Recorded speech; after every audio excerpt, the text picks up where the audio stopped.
Okay, so hi everyone and welcome to Breaking Through Your Brick Walls. This is an interview series where you get to meet successful business owners, receive a glimpse of life behind the scenes with them, and you're given some gold nuggets and sage advice from fellow business owners.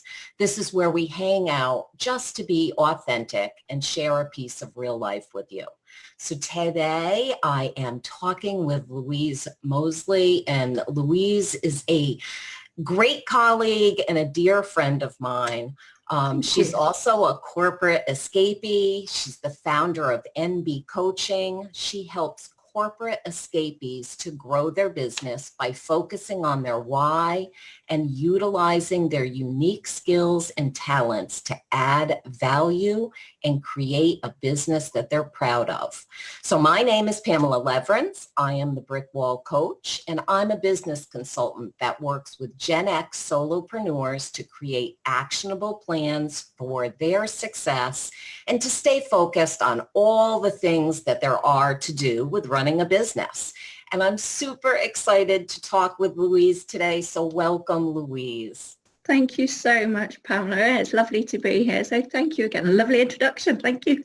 Oh, you are welcome. So why don't you tell us a little bit more about yourself, the face that's behind that business name.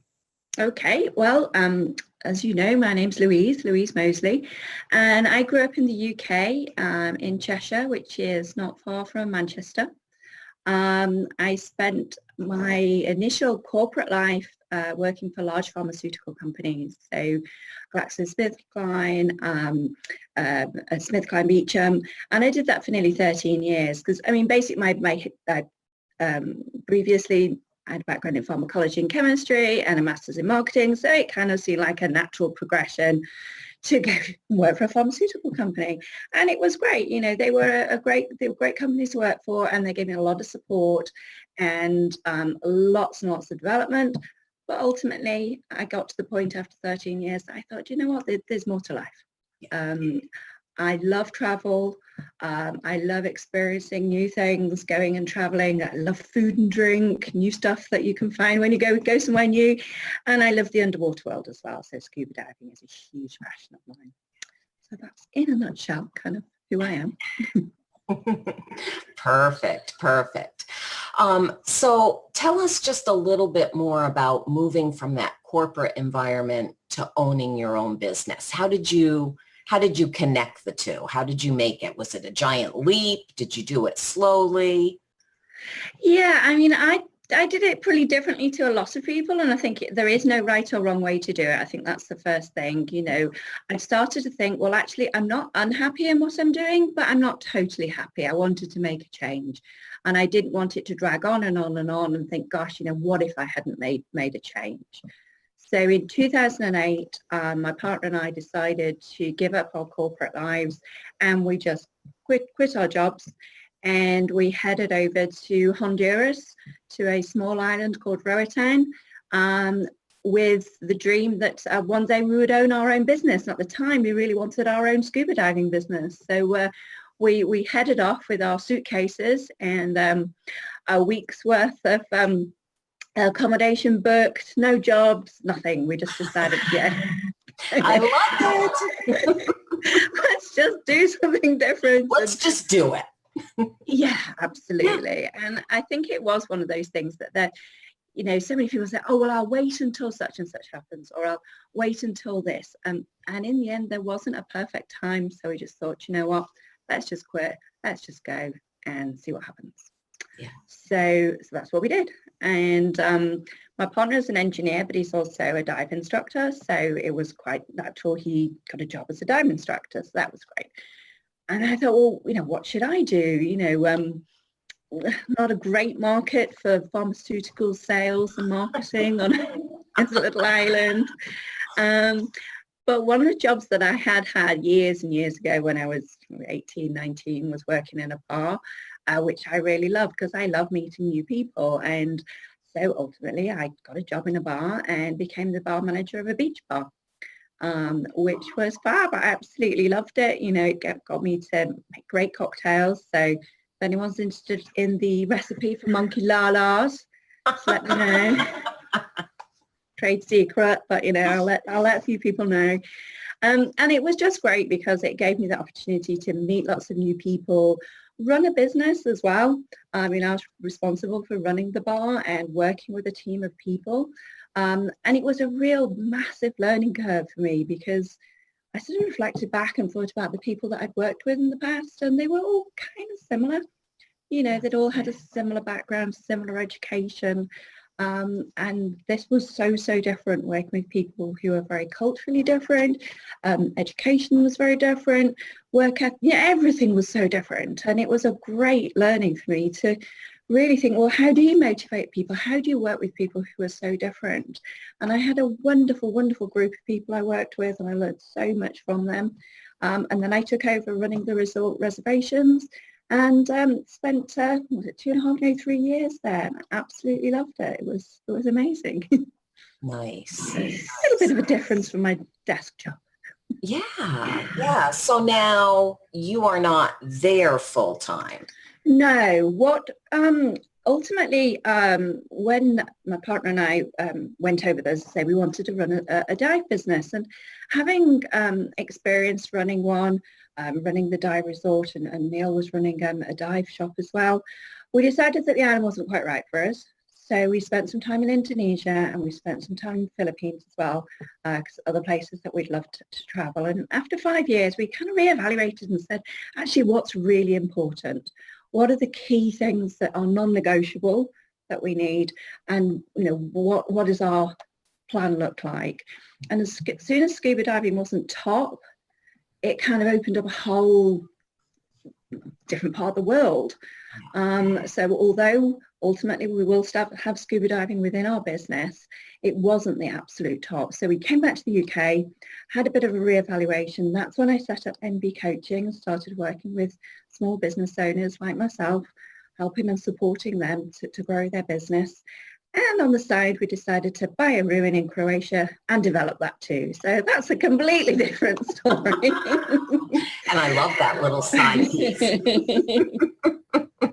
But talking about the coaching, I think it was a realization that, whatever role I'd been in, whether it was with SmithKline Beecham as a sales performance coach, whether it was when I was a manager, whether I was working in Roatan, people development and helping people to really be the best that they could be was the thing that I really, really enjoyed. And that's really why I wanted to set up NB Coaching and support more people. Yeah, perfect.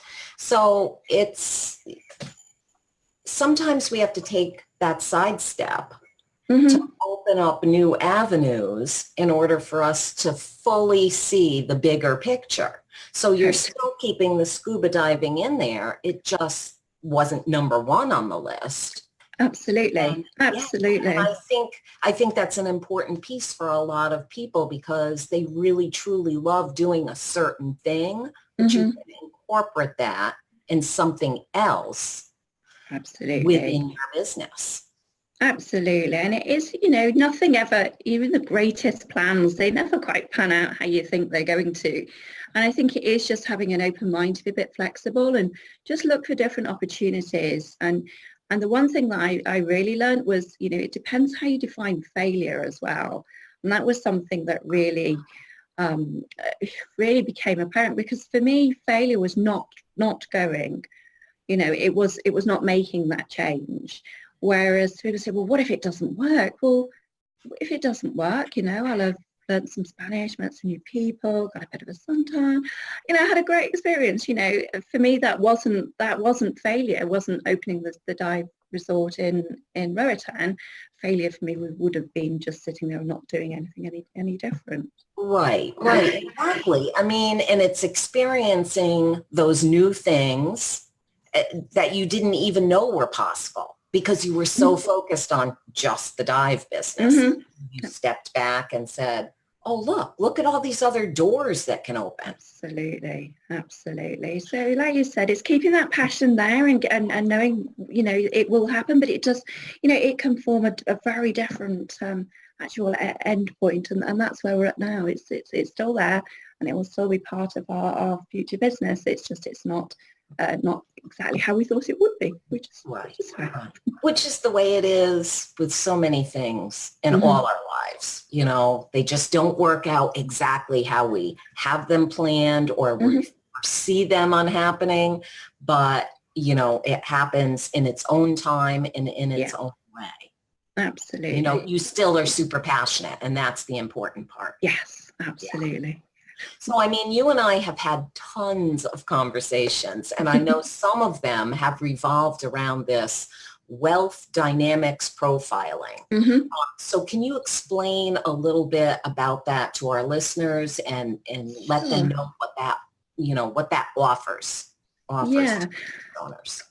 Wealth dynamics at its most simple explanation is about who you are. You know, we are all different. We all have unique sets of skills, and it's important we identify who we are. So it's a business development tool, and the way it works is if you imagine a square, and it divides people into different ways of thinking and acting. So, for example, some people have a very high frequency way of thinking. They're very, very creative. They love innovation. Anything new is super exciting for them. They're very big picture people in terms of their communication, the way they think, the way that they learn. On the opposite end of that spectrum are people who are very sensory. They're very grounded. For them, it's really important about the here and now. They're very kinesthetic learners. They need to really get their hands on things, and they're great at timing.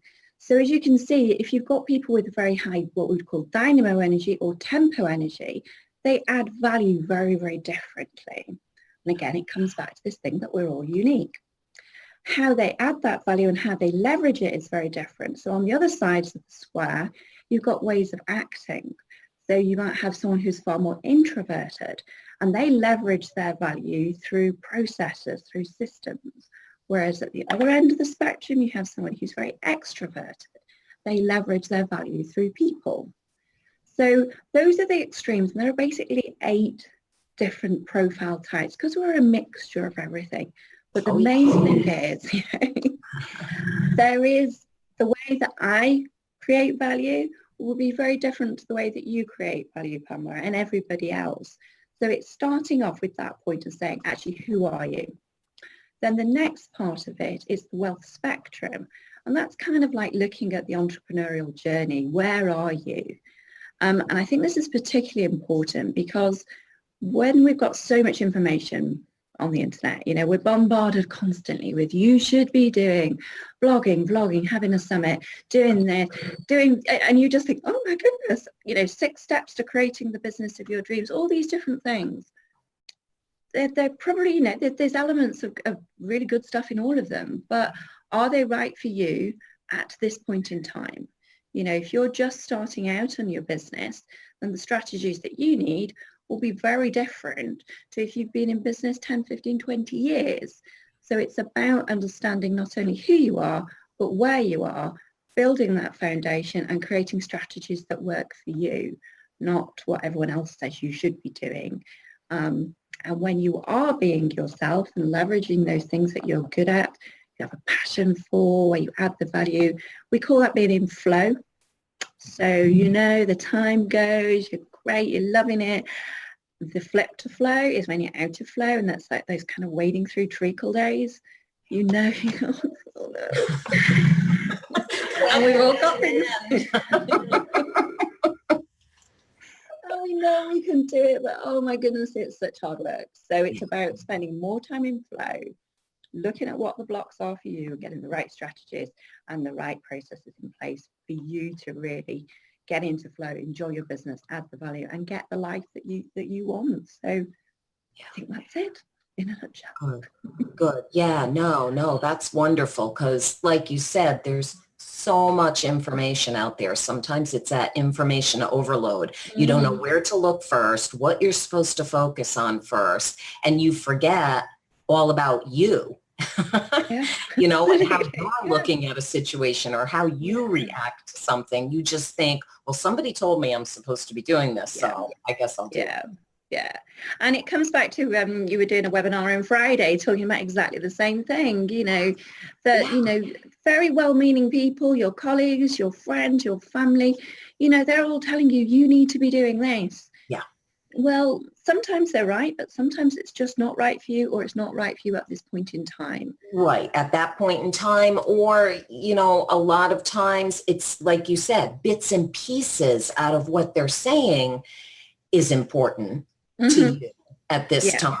Yeah. But then it's hard to weed through all of it sometimes. It is. They are really well-meaning, but then you start to question yourself and wonder, am I like not doing this in the right way? And it really does come down to what's right for you. Yeah, it does. And that, like you said, that frustration, that overwhelm, that kind of thinking, oh my goodness, I'm not doing what I should be doing. And then you lack the confidence, or you get distracted down a different route. And, it's difficult when you're working on your own to kind of pick through all that and work out which direction, what is right for you. It is. It's super hard when you're by yourself. That's why I like that we talk so much, because it's nice to have some other people that you can rely on to just not only just talk about things, but to bounce things off of and say, hey, I'm thinking about this, and often those people can see things that you yourself are not able to see at that time. Oh, definitely. Definitely. Someone who can look at it from a different perspective. And, even if you look at it and you have that discussion and you think, actually, no, it's still right. It's still right for me. And when you verbalize something, sometimes even when I think we've done it as well, when you're partway through it, you suddenly think, actually, this isn't going to work. Just because you verbalize it, you're like, oh, that's kind of not quite right. Or, do you know what? This sounds like it's becomes real.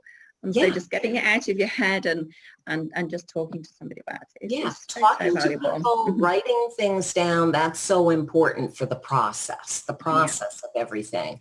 And, we have marketing plans, we have business plans, we have those plans for a reason so that we can keep our focus on that instead of going astray on all these other avenues that pop up. And make that's so important. Is that really right? Yeah. And that is so, so important. And I think that's something that, particularly when you're first starting out and you've got a huge passion for what you do and you just get on with it. And sometimes we can miss the simple things, like having a simple plan to follow. Just writing it down. It doesn't have to be a great big sort of, war and peace business plan. Sometimes it's just keep it simple, but get the important things in there, like, why are you doing what you're doing? What motivates you? What are the boundaries? What is it you want your business to give you? Because then that allows you to reflect back. If having more time with your family or more time for volunteering, whatever that is the reason you're going into business, and you find you're working even more and more and more hours, then, you need to look back at the plan and think, actually, is this taking me away from it, or is it kind of right? But it's there, it's structured, it's got your boundaries, and it can help sort of anchor and ground you when you're starting to think, oh my goodness, what's happening? So that is something I would definitely say, don't forget to just keep it simple or get something down. Yeah, exactly. It doesn't have to be 89 pages long. No. You need a couple, 2, 3 pages to explain those areas.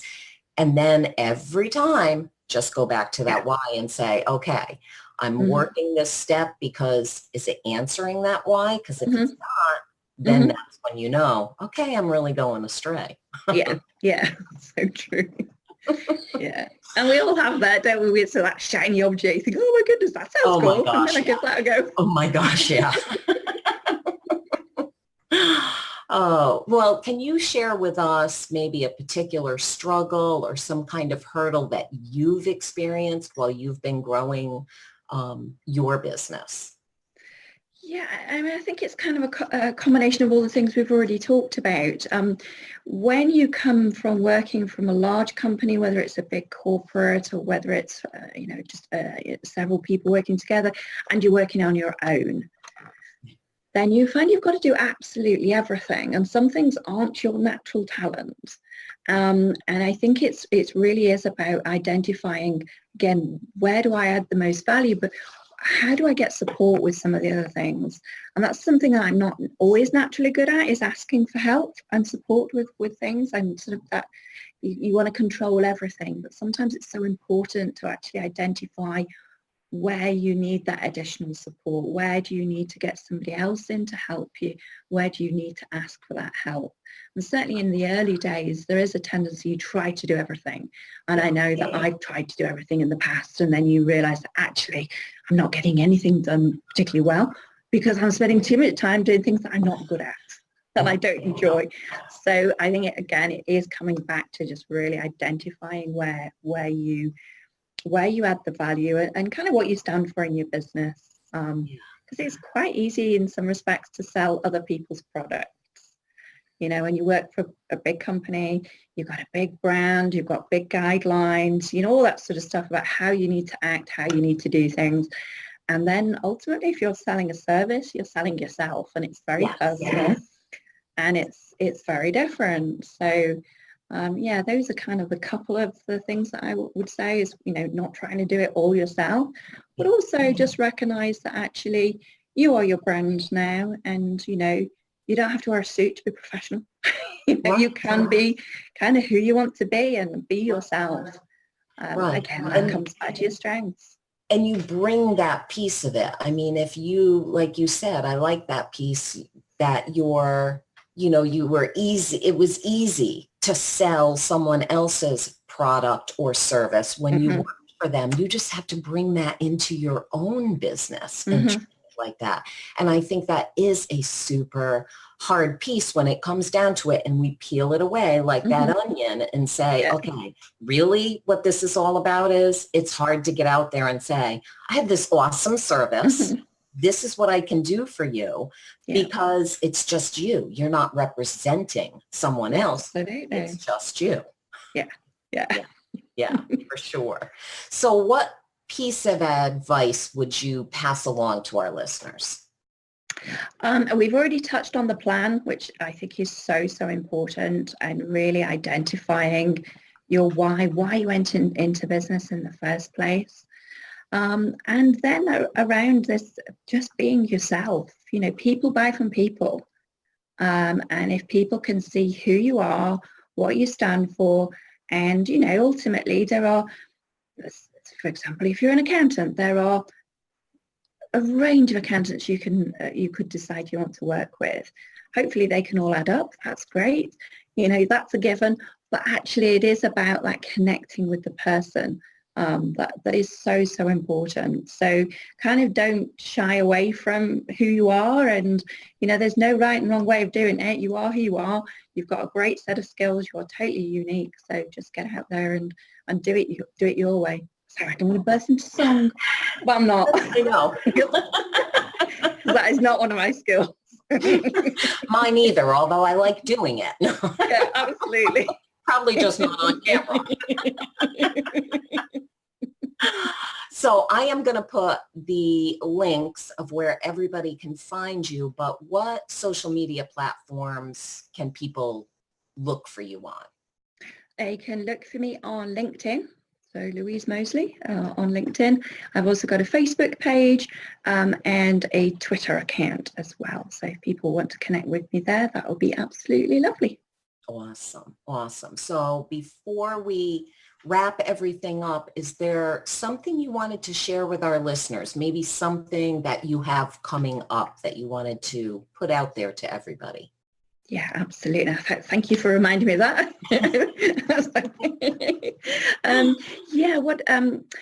Following on from the wealth dynamics and the wealth spectrum, there is a platform called Genius U, which is all part of the Entrepreneurs Institute.